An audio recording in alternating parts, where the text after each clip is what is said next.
नमस्कार दोस्तों। कुरुक्षेत्र की धरती खून से लाल हो चुकी थी। 16 साल का एक बालक अकेला चक्रव्यूह के अंदर छ महारथी उस पर टूट पड़े और दूर खड़े श्री कृष्ण बस देखते रहे। सवाल सबके मन में एक ही था, कृष्ण ने अभिमन्यु को क्यों नहीं बचाया?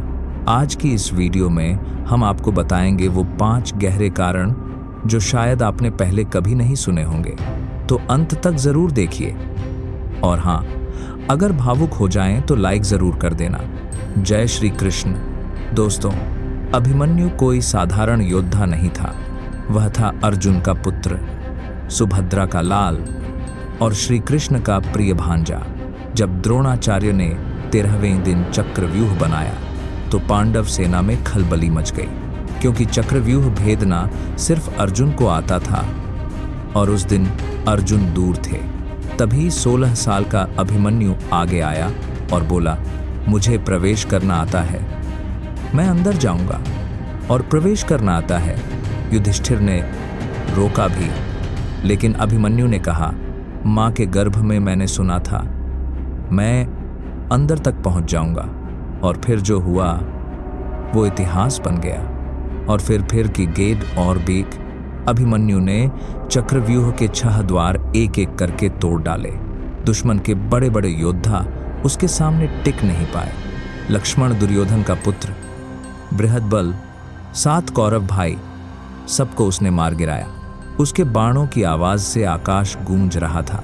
लेकिन जैसे ही वो 7वें चक्र में पहुंचा, जयद्रथ ने अपने वरदान से चक्रव्यूह का द्वार बंद कर दिया। पांडव सेना बाहर रह गई और अभिमन्यु अंदर अकेला। फिर शुरू हुआ अधर्म का नंगा नाच। 6 महारथी, द्रोण, कर्ण, कृपाचार्य, अश्वत्थामा, दुर्योधन और भूरिश्रवा, सबने मिलकर एक 16 साल के बच्चे पर हमला किया। उसका धनुष टूटा, रथ टूटा, तलवार टूटी, फिर भी गदा लेकर लड़ता रहा और अंत में दुःशासन के पुत्र ने पीठ पीछे से गदा मारकर उसे मार डाला। उस दिन कुरुक्षेत्र रो पड़ा। अब सबसे बड़ा सवाल जो अर्जुन ने भी पूछा, द्रौपदी ने भी पूछा, सुभद्रा ने रो रो कर पूछा, माधव, आप तो सर्वशक्तिमान हैं, आपने मेरे लाल को क्यों नहीं बचाया?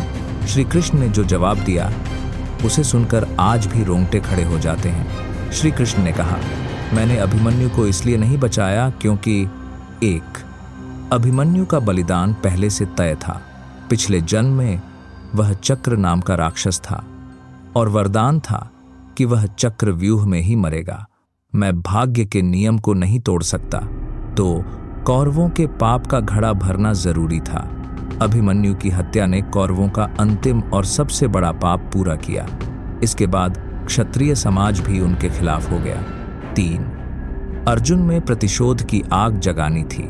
अगर अभिमन्यु बच जाता तो अर्जुन में वो क्रोध ही नहीं जागता जो जयद्रथ वध, भीष्म वध, कर्ण वध और पूरे कौरव सेना के संहार का कारण बना। 4. युद्ध को जल्दी खत्म करना था। अगर अभिमन्यु बच जाता तो युद्ध और सालों चलता, लाखों और सैनिक मरते, माताएं विधवा होती। अभिमन्यु का बलिदान युद्ध को 18 दिन में खत्म करने का कारण बना। 5. धर्म की जीत के लिए कभी कभी बलिदान जरूरी होता है। श्री कृष्ण बोले, अभिमन्यु मरा नहीं, वह अमर हो गया। उसका बलिदान धर्म की सबसे बड़ी जीत का साधन बना। दोस्तों, अभिमन्यु कोई साधारण योद्धा नहीं था। वह था धर्म की वो आत्मा जो शरीर छोड़कर भी जीवित है। आज भी जब कोई अकेला धर्म के लिए लड़ता है तो कहते हैं अभिमन्यु की तरह लड़ रहा है। उसने सिखाया कि सच्ची वीरता उम्र में नहीं, हिम्मत में होती है। अगर आपको अभिमन्यु की यह कहानी भावुक कर गई हो तो इस वीडियो को अभी लाइक कर दीजिए, अपने दोस्तों, रिश्तेदारों के साथ शेयर कीजिए और कमेंट में जरूर लिखिए, जय श्री कृष्ण। अगर आप महाभारत की ऐसी ही गहरी और अनसुनी कहानियां सुनना चाहते हैं तो चैनल को सब्सक्राइब करके बगल की घंटी दबा दीजिए। मिलते हैं अगली वीडियो में, तब तक जय श्री कृष्ण।